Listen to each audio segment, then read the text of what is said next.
बोलो विष्णु भगवान की जय। कार्तिक मास का व्रत और पूजा अत्यंत पुण्यदायी मानी जाती है।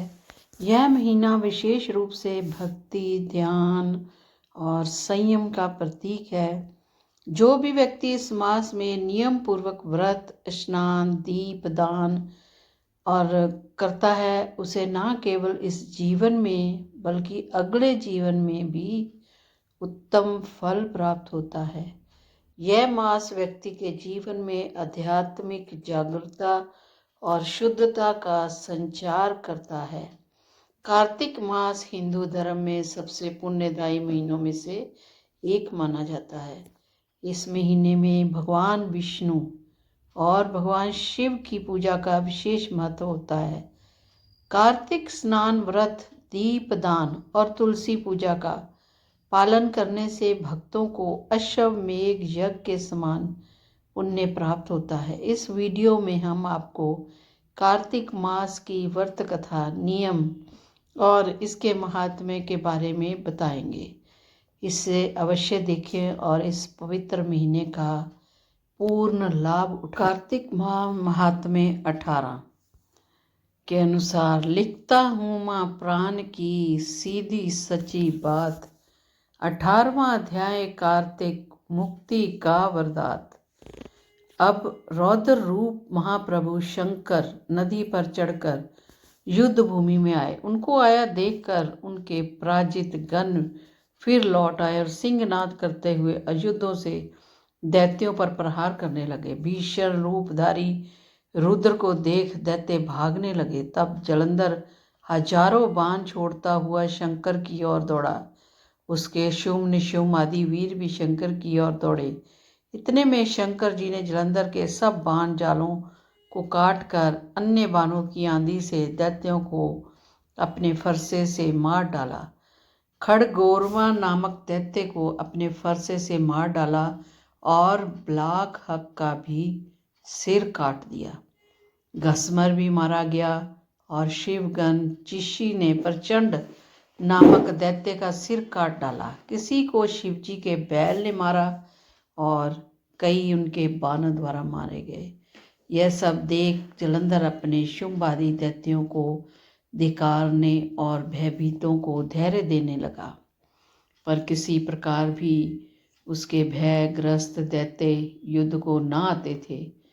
जब दैत्य सेना पलायन आरंभ कर दिया, तब महाक्रुद्ध जलंधर ने शिवजी को ललकारा और 70 बाण मारकर शिवजी को दग्ध कर दिया। शिवजी उनके बाणों को काटते रहे, यहाँ तक कि उन्होंने जलंधर की ध्वजा, छत्र और धनुष को काट दिया। फिर 7 बाण से उसके शरीर में तीव्र आघात पहुंचाया। धनुष के कट जाने से जलंधर ने गदा उठाई। शिवजी ने उनकी गदा के टुकड़े कर दिए।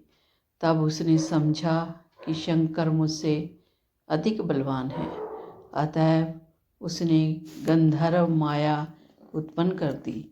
उनके गंधर्व अप्सराओं के गण पैदा हो गए। वीणा और मृदंग आदि बाजों के साथ नृत्य व गाना होने लगा। इससे अपने गणों सहित रुद्र भी मोहित हो एकाग्र हो गए। उन्होंने युद्ध बंद कर दिया। फिर तो काम मोहित जलंधर बड़ी शीघ्रता से शंकर का रूप धारण कर वृषभ पर बैठकर पार्वती के पास पहुंचा। उधर जब पार्वती ने अपने पति को आते देखा तो उसने अपनी सखियों का साथ छोड़ दिया और आगे आई। उन्हें देख कामातुर जलंधर का मन उस पर आ गया और उसके पवन से वह जड़ भी हो गया।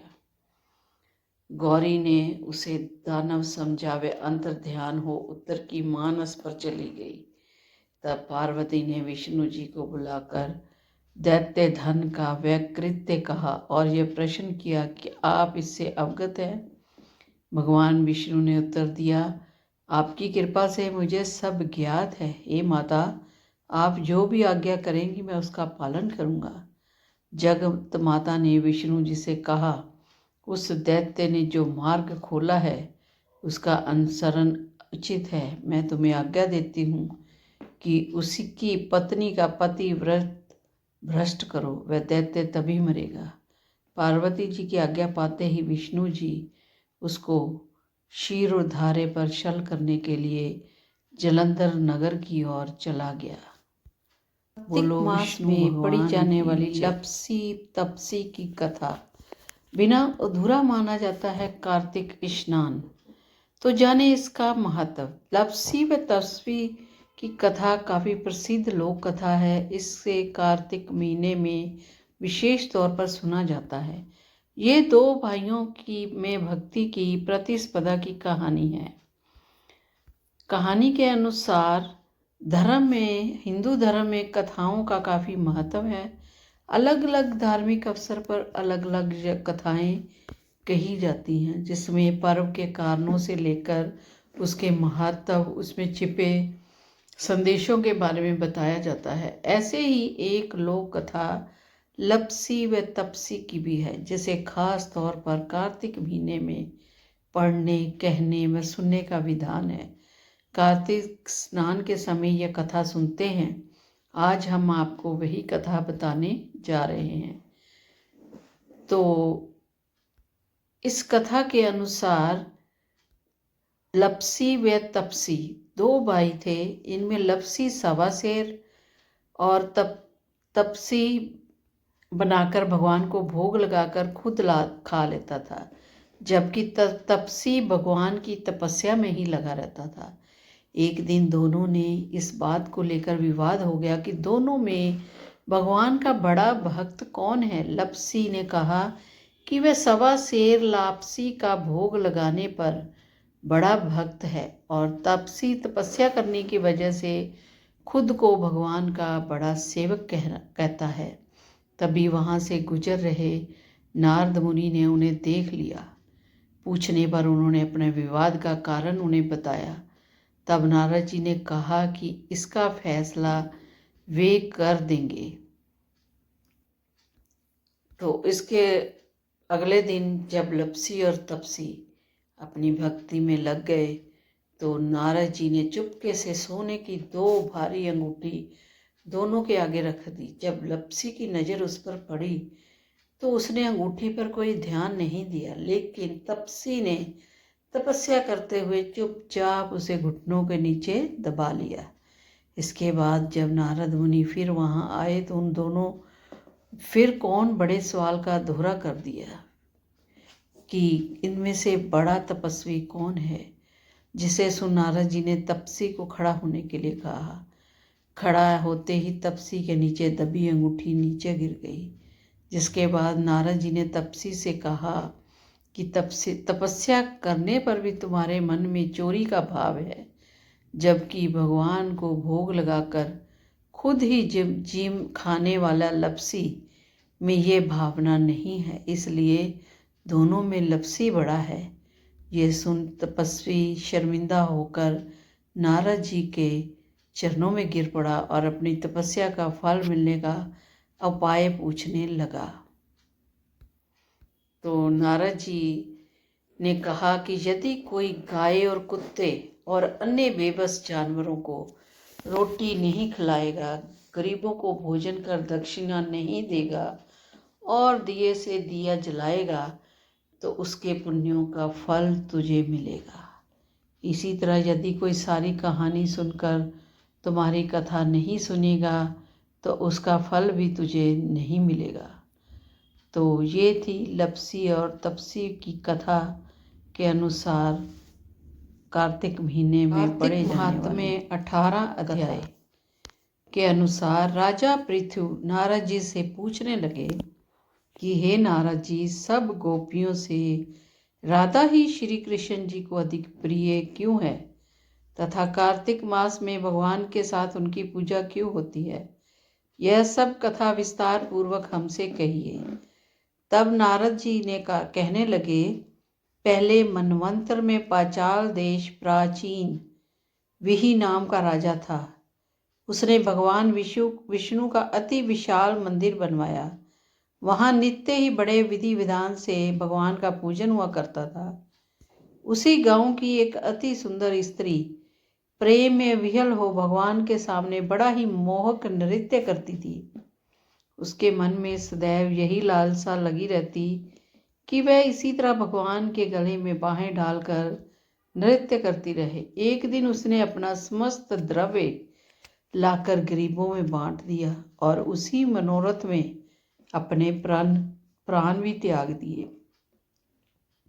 दूसरे जन्म में सुंदर देवांगना बनी। एक दिन चंद्र कीर्ति नाम वाली वह देवांगना दर्पण में अपना अद्भुत रूप लावण्य देखकर मन ही मन कहने लगी कि सिवाय भगवान के मेरा और कोई पति नहीं हो सकता। ऐसा विचार कर भगवान की मूर्ति में अपना मन लगाकर नृत्य करने लगी।